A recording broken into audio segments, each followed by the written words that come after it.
Want to download movies and shows on Netflix so you can watch them offline on your Android phone? In this quick guide, I'll show you how to download movies and TV shows on Netflix for any Android device. Let's get started. First, open the Netflix app on your phone. Choose the profile you want to use. Now open any movie or TV show that you want to download.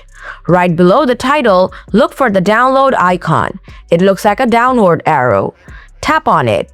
Your download will begin immediately. If you want to download shows, they will also give you an option to download an entire season at once. To access your downloaded shows or movies, go back to your home screen.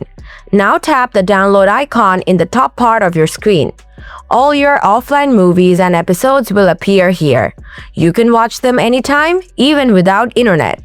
And that's it. That's how you download movies and shows on Netflix for Android and watch them offline anytime. If this guide helped you, hit like and subscribe for more quick tech tutorials. See you in the next one.